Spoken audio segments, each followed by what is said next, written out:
Hello, everyone, and I am Tenitria Williams. Welcome back to Minding My Mental Health. Today, we are going to be talking about trauma responses. I think it's something that we all can benefit from. So, if you are watching me live, I want you to hashtag the word live. You will know you're watching the video live because it will have live at the top corner in the red box. If you're watching the replay, it won't have live. I still want you to hashtag replay. Either way, if you hashtag replay or live, I would like for you to share where you're watching from. So, example, hashtag live from Kansas City, hashtag live from Arkansas. You can do your city or your state. I like to know where people are watching from. Also, I want you to share this video. Share this video. I'm actually going to do the same thing. I'm going to share this video to places that I have permission. So if you will share this to your story, to your page, tag a friend, tag family. I'm doing the same.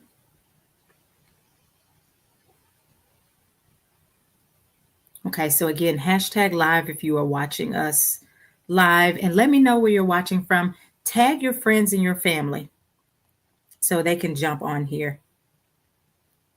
I'm going to do the same and share this video.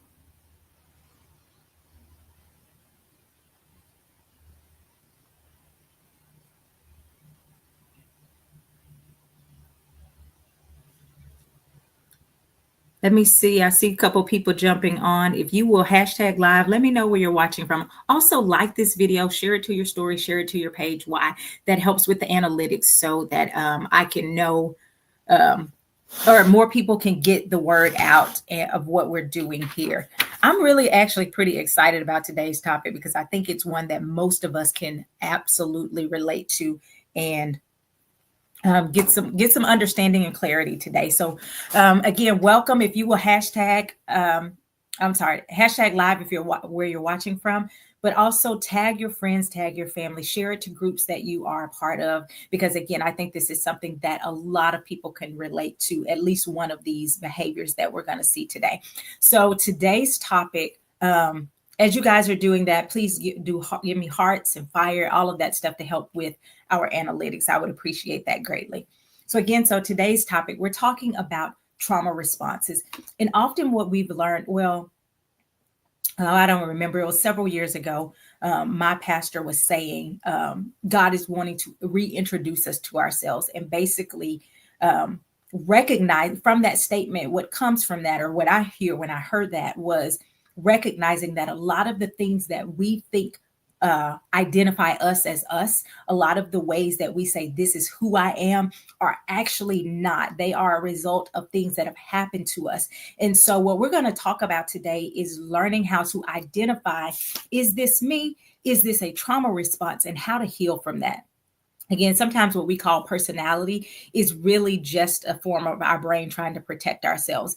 Many of us walking around thinking that we're just super independent, or that we're just a guarded person, or I'm just really quiet, or I'm just always loud. I'm always in. And some of that may be part of your God-given personality, but some of that actually may be some trauma responses. I remember writing something probably a couple years ago, and I said a lot of people think they are actually introverts, and really they aren't introverts. They are just protecting themselves from being hurt again. And that's really what we're talking about, learning how to identify, is this a behavior that I just use to adapt from some kind of past hurt or past pain? And then how do I heal from doing that? Because sometimes we've been doing that behavior for so long, we really do feel like it's a part of us. And for someone to come in and say, hey, you should shift that, or you should change that, actually feels like you're trying to take away a part of who you are. And so that's why sometimes people hold on to trauma responses so hard and with so much vigor, because they feel like that's actually them. Oftentimes they feel like that is their way of protecting themselves. Okay, so again, sometimes we think we're just quiet people, but these behaviors may actually be our brain or our body's way of surviving pain. So today we're going to talk about just 7 common behaviors that may be seen as normal by you, but they may actually be trauma responses. And then, of course, we're going to go through step by step about or how to heal from these trauma responses. So if this is something you're excited about it, let me see that in the comments. If there's someone that you think could benefit from this, go ahead and tag them. So the first one is probably the one that I probably most identify with, if I'm being honest, and one that I see most often. And so we're going to jump right into it. And most of you have probably even heard this or seen it floating around on social media the past several years, but it's absolute truth. The first trauma response that often people think is just a part of their personality is hyper independence. What is hyper independence? It is a fear basically of relying on other people. And so you just say, I'm going to do everything myself. What does that even look like? It's a refusal or a strong discomfort of asking for support or help. And so even if you need help, you will deny it or you won't ask for help. And you'll say things like, they saw that I needed help. Or if they love me, they would just know I need help. And so you don't ask for help because that is very, very scary for you. You may feel anxious or even guilty when other people do things for you. Now, that sounds strange for some people, but thinking about, if you feel guilty, well, they could have been doing something else. I'm being a burden. I don't want to be a burden. I don't want to do this. And you feel this angst. Go ahead and let me know if any of you have ever struggled with hyper independence. Go ahead and just say me in the comments and put a 1, because that's the first one we're talking about. Put a me and a number 1 beside that if you've ever struggled with hyper independence. Again, and I've shared this story before, but I'll share it again. Hyper independence looks like wanting the help, but refusing the help. And I shared this story, but I'm going to repeat it. When I was in Georgia, I lived in Georgia for a while, and I sang on the praise team for church, which meant I had to go to church pretty early because we had to do sound check for the music and all of that. And I had a little child, so I didn't get her dressed that early. So I would take her clothes and her hair bag and all of those things with me to go to church. Same thing. I wouldn't wear what I was wearing to church. I would just wear some regular clothes and I would take my change of clothes to be there. So again, I would have to go to church and I would have bags with me. I wasn't the only person. Other people brought their clothes the same way.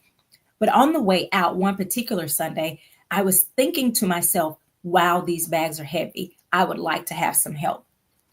Probably within less than 20 seconds of me thinking, man, I sure would like some help, this man walks up to me and he says, hey, do you need some help with that? I probably was looking like I was struggling because that day, for some reason, it felt like they were particularly heavy that day. And before I could think about it, out of my mouth, I said, no, I'm good. I got it. Why? That was my default setting. I don't need any help. And after I said it, I wondered to myself, why in the world would I say I don't need help when just 15 seconds ago, I was thinking these bags are heavy. I actually do want some help. As I was putting the bags into my car, I began to pray about it and ask God about it. And he began to show me how I had developed this hyper independence, probably as young as childhood. And so this was a trauma response that I did not recognize was in action in my life. I would have said, no, I know how to ask for help because I ask for help for my mom all the time, or I allow people to help me. But in reality, I had not really set my life up in a way that I was comfortable asking for help. Okay. A lot of time this is rooted in childhood neglect, betrayal, or environments where dependence was punished or felt unsafe. Now, sometimes when I say neglect, people will say, my mom didn't neglect me, or my dad didn't neglect me, or something like that. So neglect is not always an overt type of thing.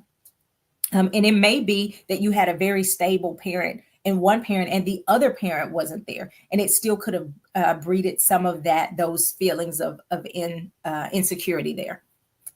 But again, going back to the neglect, it's not always that your parents left you for days and days at a time. That could be it. That could be severe neglect. But oftentimes neglect is because parents are so bogged down with their own emotional trauma, their own, dilemmas in life that they aren't able to give the appropriate attention to their children. Or maybe they give attention, but they don't meet all those emotional needs, right? So it could be subtle where they're physically there, but emotionally they're shut down or emotionally they're distracted. It can also come from having to be the adult, meaning You were the child that had to make sure that all the rest of the kids, or maybe even your parents, were taken care of. So you became parentified even as a child. And so you began to say, I have to be the one that everyone can count on, and I can't count on anybody else. So it could come from you needing to grow up so fast because for whatever reason you had to step into that role, or you felt like you had to step into that role. It could also come from you trying to manage your parents' emotions.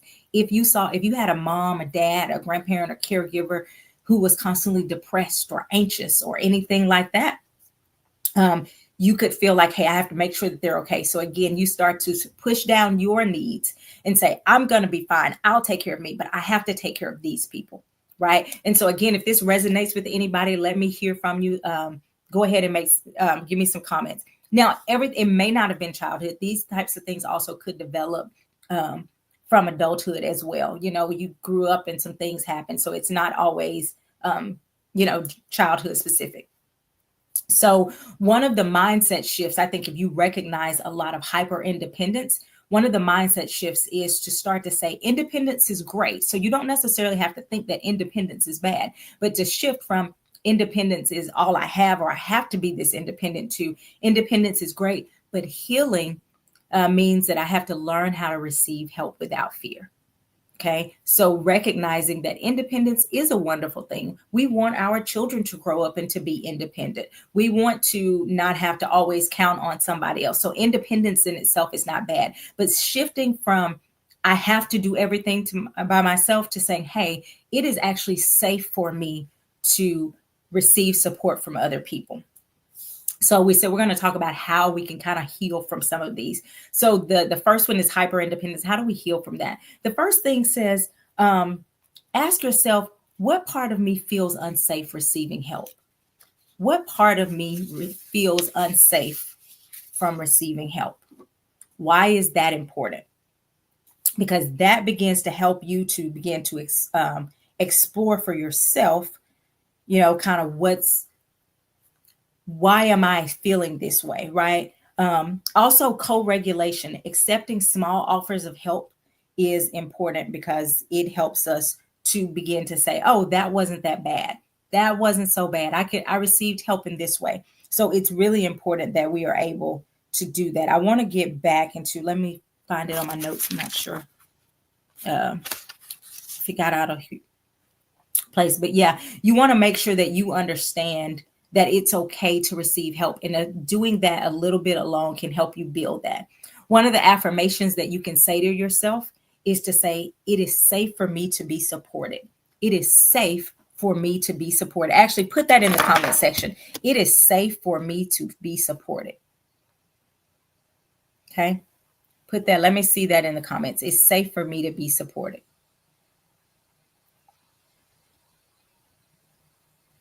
Now, I always tell people when you're talking about affirmations, those are great, but you want to also look for the confirmation of the affirmation. So an example would be if you see someone who supports you and they don't have an ulterior motive, if you see someone who supports you and they did what they said they were going to do, you recognize that and you celebrate it. Why? Because that's going to help you actually rewire the brain to say, not only am I saying it out of my mouth, I'm seeing it with my eyes. I'm experiencing it in my life. So it is safe for me to be supported. Okay.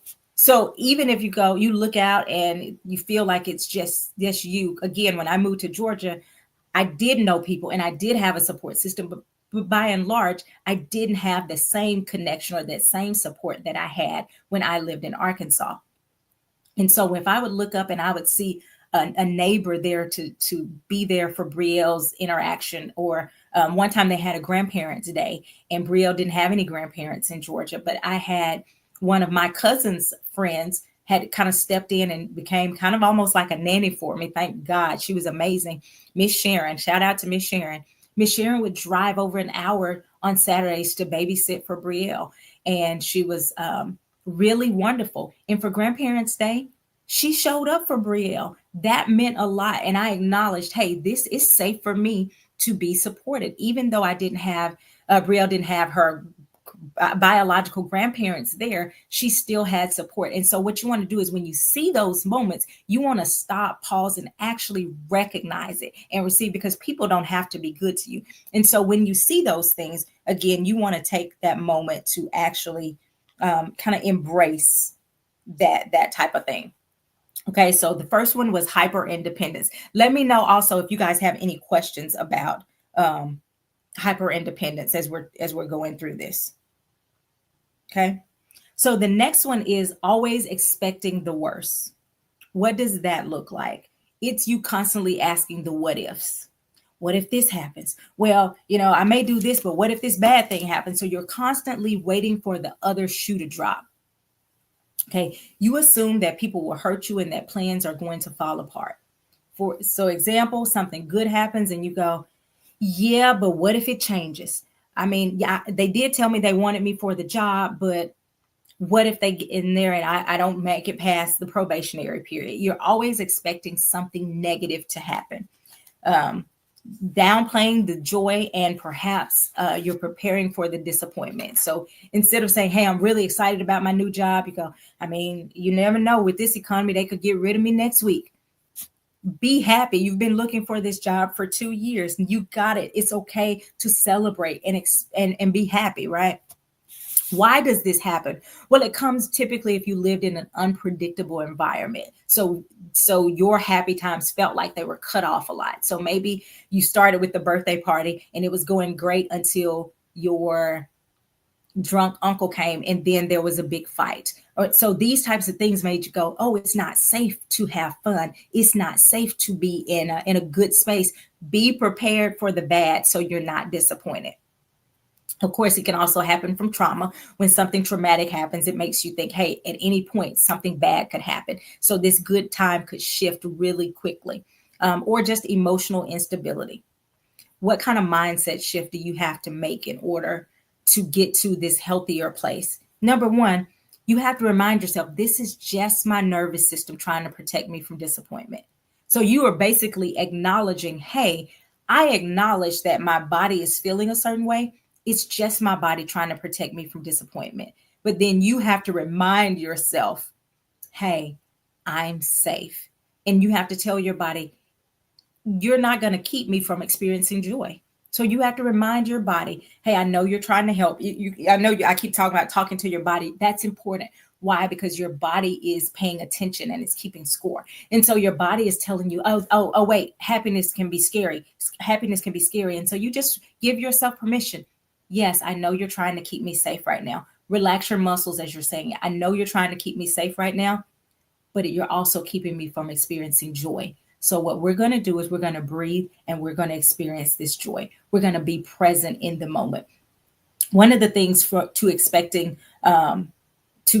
help you heal from expecting the worst is actually to be very present. In this moment, I'm happy. In this moment, my children are laughing at this birthday party. In this moment, we are all enjoying this. So I'm going to be very present and enjoy this moment and not focus on the what could happen or the what ifs, because the what ifs and the what coulds, they steal the joy from this present moment. And so being present is very powerful to help you heal from expecting the worst. Okay.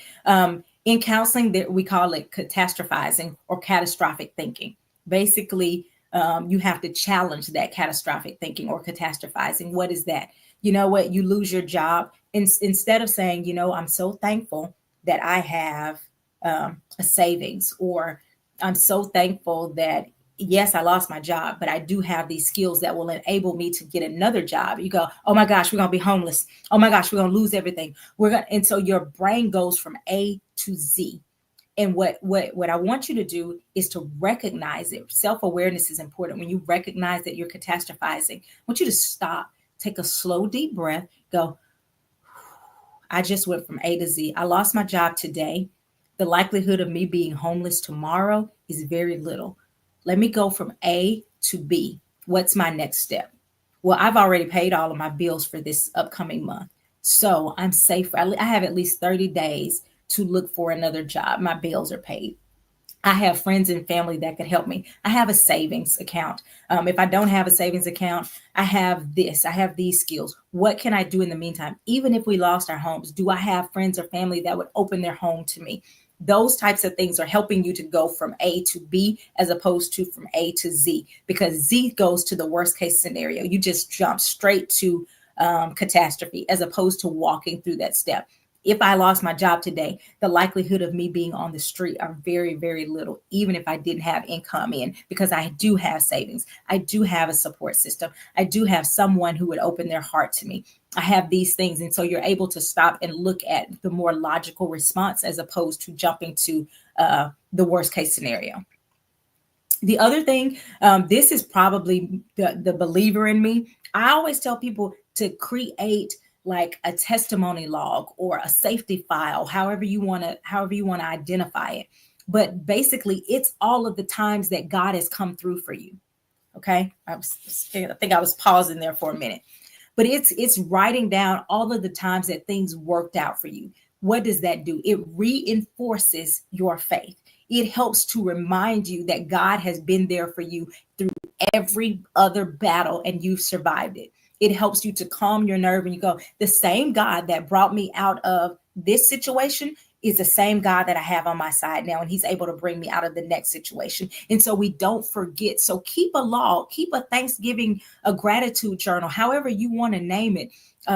He did it before log, just something that reminds you that the same God is able to be there the same time, the same way that it worked out before, it will work out again. It may not be the same method, but it can work out again. Does that make sense? Let me know if that makes sense for you guys. If you know of somebody that can benefit from this, go ahead and tag them.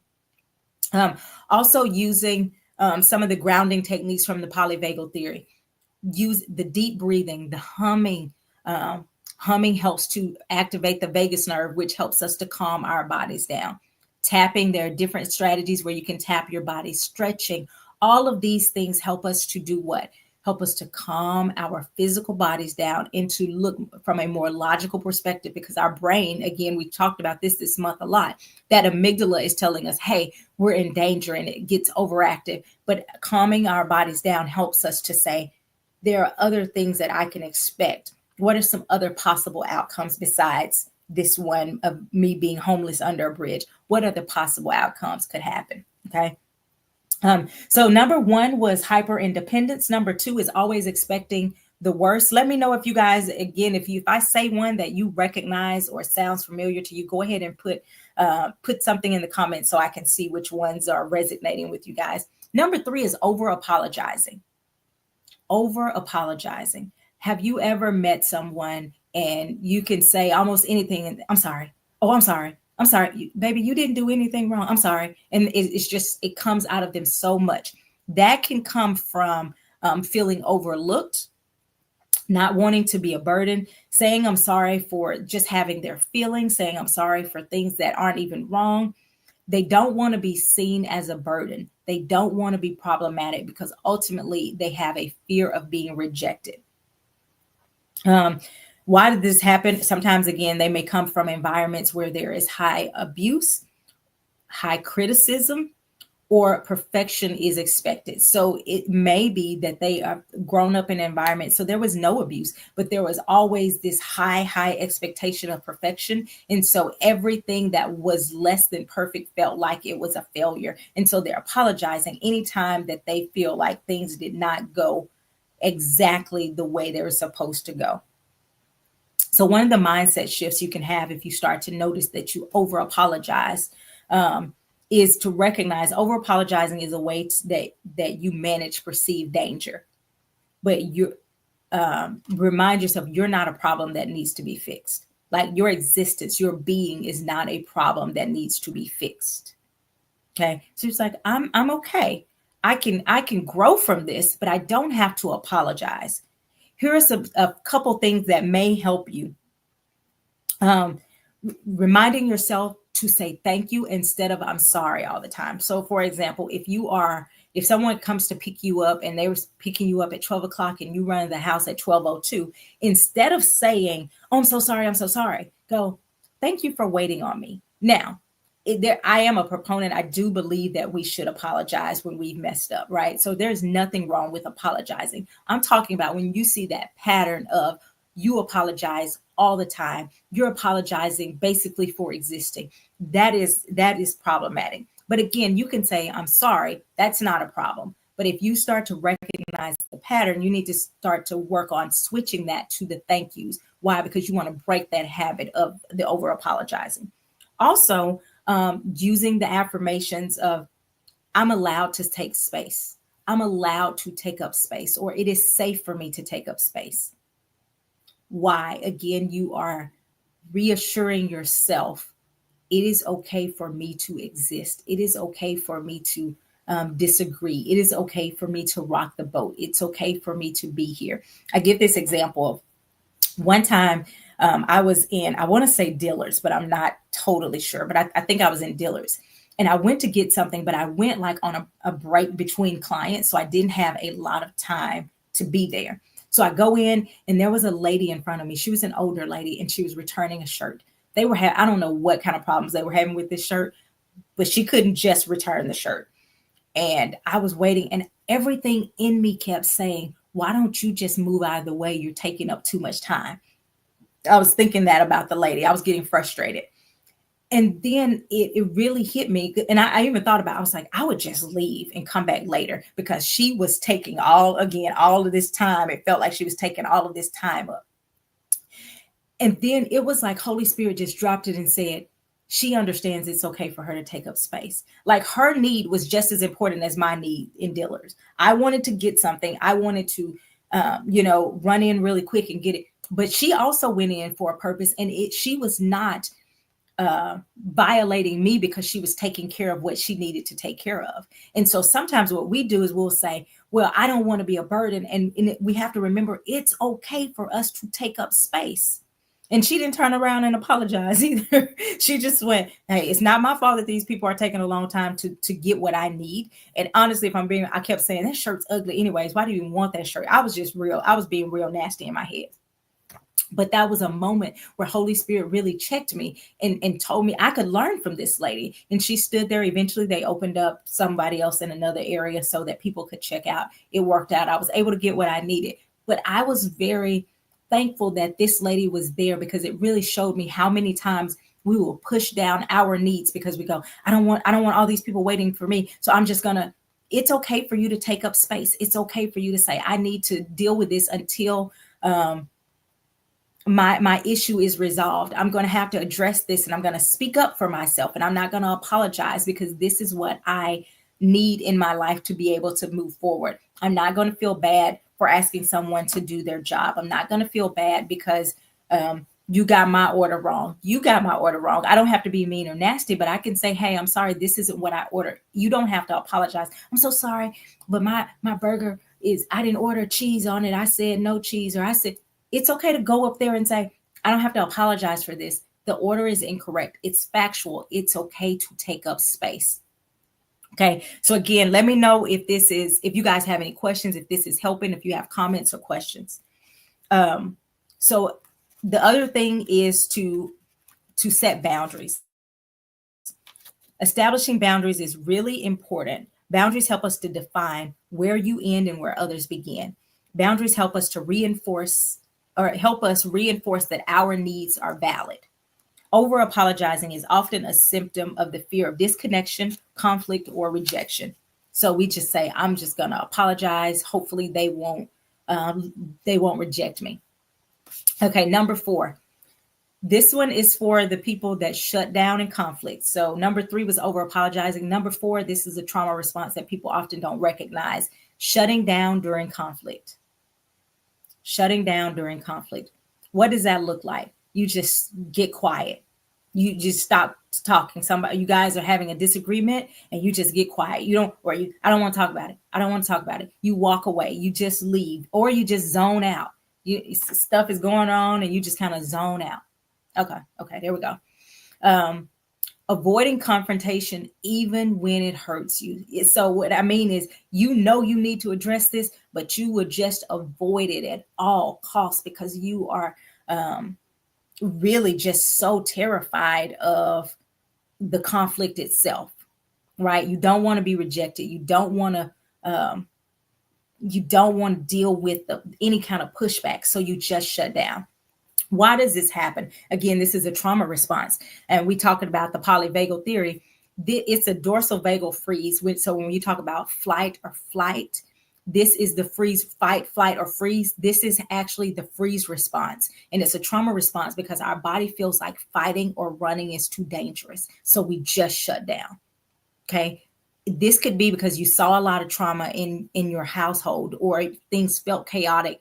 And if you did see conflict, maybe it wasn't resolved in a healthy way, and the tension causes you to be anxious. And so you just want to avoid that so much that your body says it's not safe to speak up. It's not safe to run away. Just freeze. Okay. So the mindset shift is your silence that once helped you to feel safe no longer protects you. It isolates you. Okay. So reminding yourself that this silence that one time helped me is actually something that isolates me at this point. So I don't need to shut down. I need to learn how to speak up. So here's what you can do. You have to begin to identify what's happening. So many people go through life without actually recognizing their patterns of behavior. Okay. So if you say, well, what do you do when you get angry? I don't know. I don't know. You have to be able to say, oh, this is what happens. This is when it happens, right? And so you have to begin to sit back and say, I'm naming what's happening. I'm shutting down. I've had to do this multiple times in a tough conversation. My initial reaction may be, get out of here, leave this conversation. And I'll have to go, take a breath. You're okay. It's uncomfortable, but it's not killing you. Go ahead and put that in the comments. It's uncomfortable, but it's not killing you. Right. And so it's that idea of, I don't have to shut down. I can push through this conversation, and it actually can end up in a healthy space. So shutting down because it feels unsafe, recognizing that is important. Okay, I'm shutting down because I don't want to have this conflict, but I'm not a kid anymore, or I'm not with that person anymore. I have to be able to do this. The next thing is just to pause and breathe through it. So you pause, you recognize it. Okay. You can even say, I'm shutting down. You can say that out loud. Okay, I'm shutting down, and I'm afraid to talk. I don't want to shut down. So as I am learning to go through this, please be patient with me as I walk through this conversation, right? You are giving yourself permission to be uncomfortable. So many of us think that discomfort means we can't do it. But just because something is uncomfortable doesn't mean we can't go through it.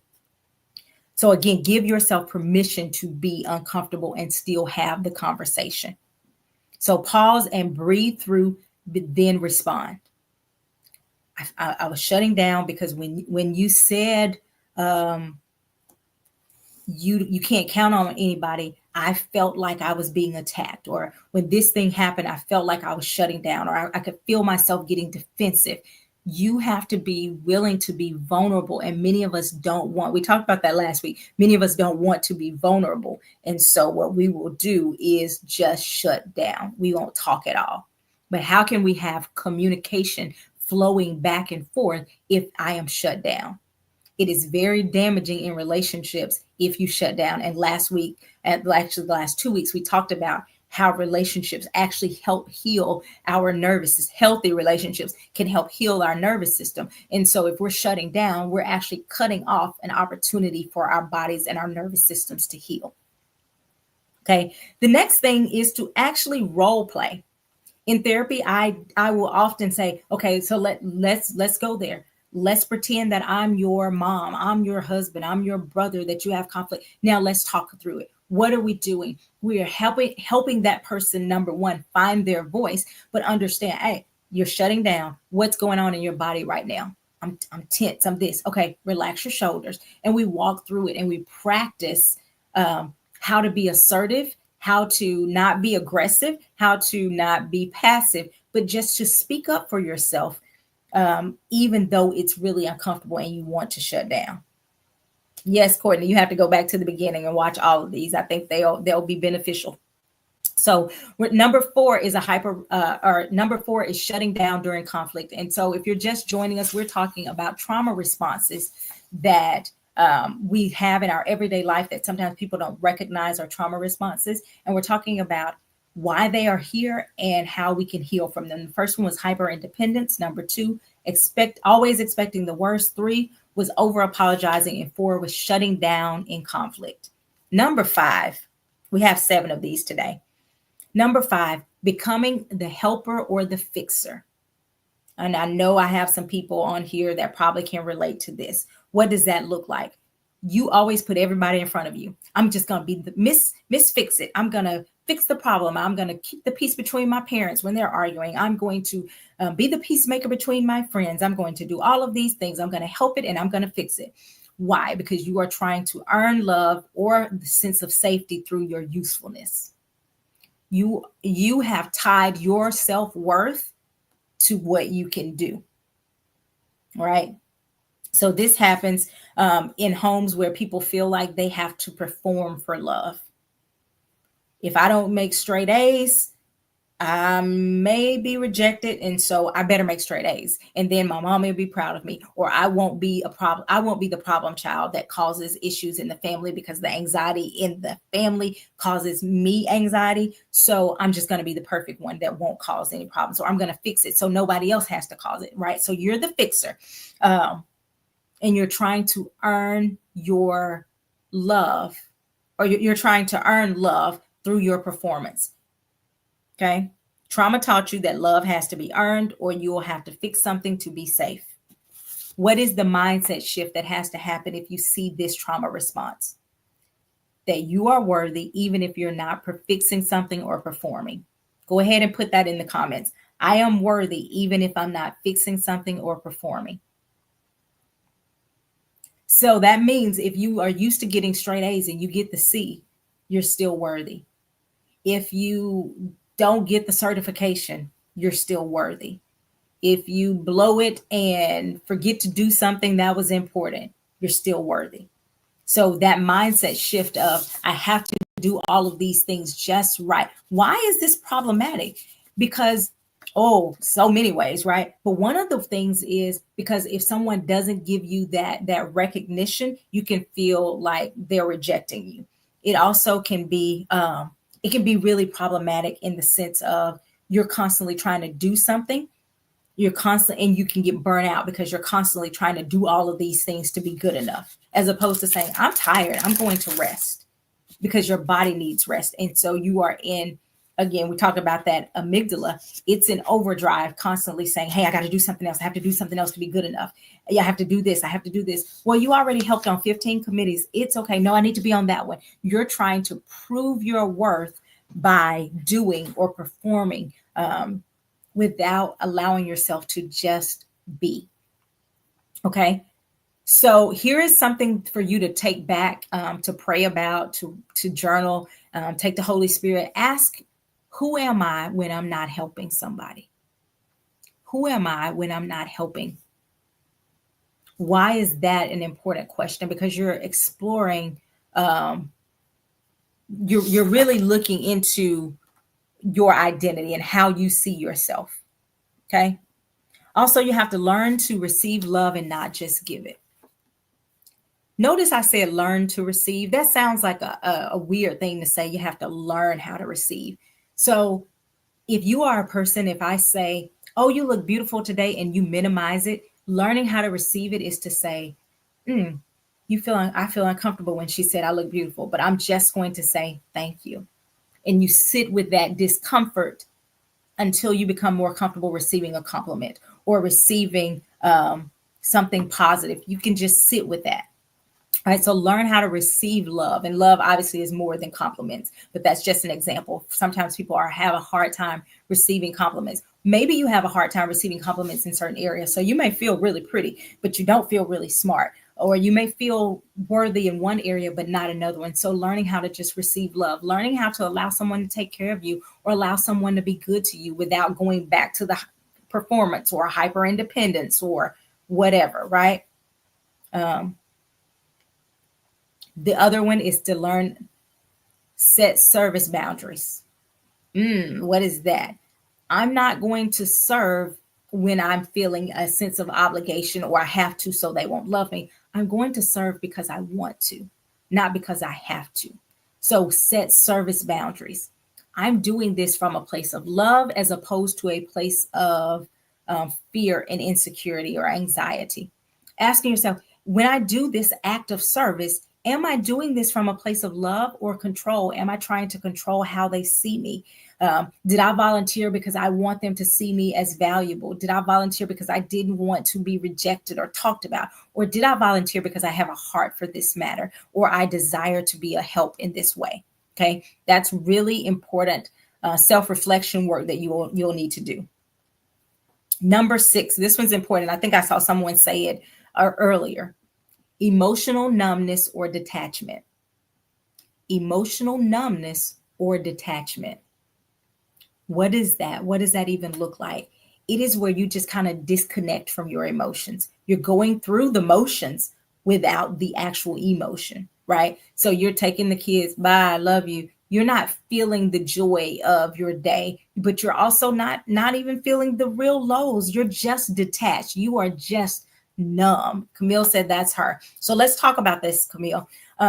Again, feeling detached or disconnected from the good times and the bad times, saying, I don't care, I don't feel anything. Why? Because your body said it was too overwhelming to have emotions.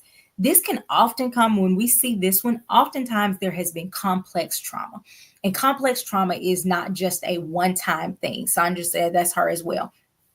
So, what is complex trauma? Complex trauma refers to repeated or prolonged exposure to a traumatic event. Okay. So sometimes it could be like complex trauma could be you got abused sexually, and then you witnessed domestic violence, and then you had a grandparent to die, and then a tornado came through your city. You're like, oh my gosh, that's a lot. Well, that's going to create some complex trauma. Or it could be less dramatic like that. It could be prolonged exposure to violence or aggression, death, absolutely. Losing a parent, um, losing a parent could be very traumatic, and maybe even having to go from different family members or something like that. All of those types of things can create this, I don't want to be happy, I don't want to be sad, I'm just here, and you just kind of detach from your feelings. It often occurs during critical developmental periods, especially during childhood. Okay. This also can happen. This numbness or the detachment may not necessarily be from complex trauma. It may be from burnout. So it may not necessarily, again, be this traumatic thing, but you are burnout. You've done this so much, which I think burnout really is kind of it can be, I don't want to say it is, it can be also a traumatic thing depending on what you're burnt out from. Like counselors, for example, sometimes we hear so much, pastors, counselors, social workers, doctors, um, attorneys, all of these things, right? Yeah, your parents passed away when you were young. That could definitely have created some things in your life that caused you to just go, I'm just gonna be kind of numb. It doesn't feel safe to be too happy because you lost those really central figures in your life. So all of that could play a part. Again, the brain shuts down feelings because it's trying to protect you from being overwhelmed. So I don't want anybody to get upset with our brains, because our brains, there we go. Okay, I think I'm back. Our brains are really doing its best job to try to keep us safe. Okay.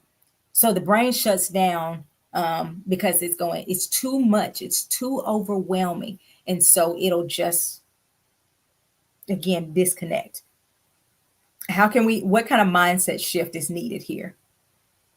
It says your body went through an emotional lockdown to survive, but healing invites you to feel again. So your body went through an emotional lockdown. It's not safe. Don't feel, don't be happy, don't be sad. Just be, because it's too much to feel. But actually allowing yourself to feel, begin to invite, like celebrating the small things in your life, celebrating big things in your life, getting through therapy to talk through some of the trauma that you experience so that you can release it. Your body even was so tense at one time. It felt like I can't release this. It'll overwhelm me. I've heard people say through the years of, I'm afraid to cry because I feel like if I cry, I will cry for days, or I can't stop crying, because they have so suppressed all of that that they think the moment one tear falls, the dam is going to break and it is going to be impossible to kind of turn that off, if you will. And so being able to get in therapy to walk through that will help as well. Some of the things that you can do is mindfulness. Name what's going on in your body without feeling shame about it. Like, I'm feeling tension in my stomach. Oh, the thought of being alone makes me feel this way, or the thought of this, oh, I'm getting overwhelmed. It's okay to stop and say, I'm feeling overwhelmed. Let me stop and breathe, right? Give yourself permission to experience it and release it. One of the things that helps is what they call somatic therapy, and movement. Dancing, moving your body, stretching is probably why I'm such a proponent for stretching, because you can tell if you begin to stretch every night, your body begins to go, ooh, I didn't realize I was that tense. So you are actually allowing yourself to release some of the tension in your physical body as you're stretching and breathing and calming your body down. Dancing, movement allows your body. I was reading something and it talked about quick burst of, I forgot exactly where I was reading it, but basically quick burst of like energy or quick burst of activity can help release things from your body. So just you're sitting down, all of a sudden you're like, I'm just going to do something real fast or real quick, right? That seems really weird, but what it does is it kind of snaps your body out of this just stuck place or this detachment to, whoa, what's happening here? You're getting your body back into alignment with you. So I think that's important that we do the somatic work as well. And then, like I said earlier, practice the small joys, or pay attention to your wins throughout your day, no matter how small. I have a group called Celebrating You. And in the group in the afternoons, I will ask, what are your wins for the day? The reason for that question is to help people to reflect on some small joys, sometimes big joys. We are almost conditioned to push down our good times sometimes. And so really it's important, I think, that we can stop and go, that was good. Let me take a moment to like experience that joy. Let me take a moment to say yes. When was the last time something happened to you and you got excited and like, yes, yay, like celebrated and allowed yourself to really be happy and experience that emotion. To really, I dare you, the next time you are happy about something, to show it all the way out, to live out loud. I use this example once. It was funny because we laughed at ourselves even at the time. We were in high school. I don't remember. I think maybe my senior year, we went to the Beta Club convention, and we went to this hotel, and it was all the Beta Clubs were there together. So we we're all little high school students. And this one girl saw us in the hallway and she said, what are y'all doing? We said, we're just kind of looking to meet people or whatever. And they said, well, we're having a party in the room. It wasn't really a party, but anyway, she opens the door, or she said, you guys can come in. So when she walked in, all of us, it was 2 or 3 of us, our friends, and we were like, yes, like we are cool, whatever, right? But the funny thing was, we laughed at ourselves as like, we just got hyped to go into this room with some other Beta Club members, because we felt like this was a moment to kick it, right? And so, but we allowed ourselves to feel that excitement without trying to play it cool, without downplaying that we were actually excited that we got this invite. I dare you to not to downplay the next time you're feeling good about something, to jump up and say yes. If you are at a event and they are winning, you can win prizes. You'll notice a lot of people, when they win the prize, they'll go, it's me, yay.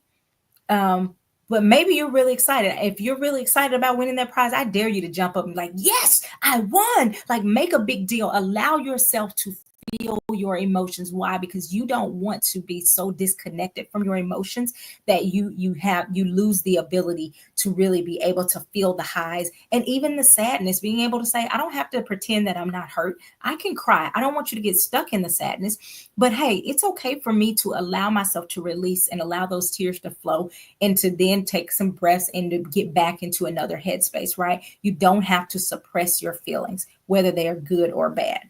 So that's important. Here's our last one. We're almost done. Thank y'all for sticking with me. So the last one says struggling to trust good things, which kind of goes into what we just talked about, struggling to trust good things. You are so afraid that the good times won't last that you don't trust good things. So you may self-sabotage a relationship. Things are going very well and it starts to feel like it's going too well. So you do something to mess it up. You can do that in relationships. You can do that at work. You are progressing at work and the boss comes and says, if you keep this up, I think we see a promotion in your future. And you go, oh my gosh, a promotion. That I might not be ready for a promotion. And so you start showing up late. You haven't been late the whole time you've been there for 2 years, but now they're talking about a promotion and you start to, again, what? Mess that up. Or the relationship's going really well and the person says, hey, I think I want you to meet my family. Meet your family. You get scared. You're afraid. If I meet the family, it may not work, and I don't want to get. You start replaying all of those what ifs, and you're afraid of the good that you begin to sabotage it. You may push people away, or think things like this is too good to be true. If you find yourself thinking things like this is too good to be true, you probably are struggling to trust good things. And I would submit spending more time understanding the love of God would help as well. Now, why does this happen? Because trauma somewhere along the way, somewhere in life, rewired your brain to believe that good equals danger. Good equals danger. So going back to that example about the little kid's birthday party, maybe you were really excited about your 5th birthday party and everything was going great, but your drunk uncle showed up and it became a huge argument and everybody was fussing and fighting. And so now you go, I don't like birthday parties. I don't want that, because you're still thinking that if things are good, you never know when they're going to turn bad. Right. So good things equal danger if trauma has rewired your brain in that way. You have to, again, have that mindset shift of what? It's not that I don't want love or I don't deserve good things. I just have to learn to receive them and believe in them. It's not that I don't want them. I have to learn how to receive them. And that gives you yourself permission without judgment that you're not bad because you were struggling to trust the good things. You just have to learn. And it's a process. Trust is built, right? So you have to go, I'm going to allow myself to trust good things happen. Look for good things in your life. Look for them. Intentionally go out and look for the good things in your life and go, you know what? That man just bought my coffee and nothing bad happened. Good things happen to me without danger. Reinforcing that, saying those things. Why do I have you say things out loud? Because you get to hear it, it reinforces it, but also I want you to look for the confirmations. Where is that good thing? Express it out loud. Make a celebration out of someone buying your coffee or you getting offered more money or a raise. Celebrate those things, big or small. Okay. Another affirmation that's important is to say, I'm learning to trust peace and not sabotage it. I'm learning to trust peace and not sabotage it. Okay. And then, as we talked about earlier, celebrate the safe moments. Celebrate those safe moments. When you have something positive or something that felt really safe, stop and acknowledge that moment. Allow yourself to feel that moment, even if it's a little awkward for you. Go, I know this is awkward because it's unfamiliar, but it's still safe. And I'm going to sit here in this. I'm going to sit here in this. Allow your brain, tell your body it's safe for me to experience good things. It's safe for good things to happen to me. God designed me to live a good life. Go back and find those scriptures that bring comfort and settle yourself in that. Okay, so these are just 7 behaviors. These are 7 pretty common trauma responses that you will see, that people often see as a result of trauma. They are not something to be ashamed of. They are also not something you have to hold on to. Okay, I want to say that again. They are not anything to be ashamed of, but they are also not things you have to hold on to, because many of these things, when we go, that's just who I am. That's just how I am. You don't have to stay the same. God literally wants to heal your body, your brain, your mind, your soul, all of that. These responses were actually intellectual survival tools that your brain created to keep you safe. And so you can say, brain, hey, thank you for keeping me safe, but I'm going to go into a different phase of my life. I'm going to go into a different phase of my life where I no longer need these things, or I have to learn some different ways of operating. Now that you're safe, it's time to shift from protection to connection. Okay, now that you are safe, it is time to shift from protection to connection. Healing is not about fixing you per se. It is more about unlearning who you had to become to survive. Okay, I'm going to say that one again. Healing is not like it has to fix you. It's about unlearning who you had to become to survive. Your nervous system is actually not broke. It's actually not. It's actually working the way it was designed to work, to keep you alive, to keep you here.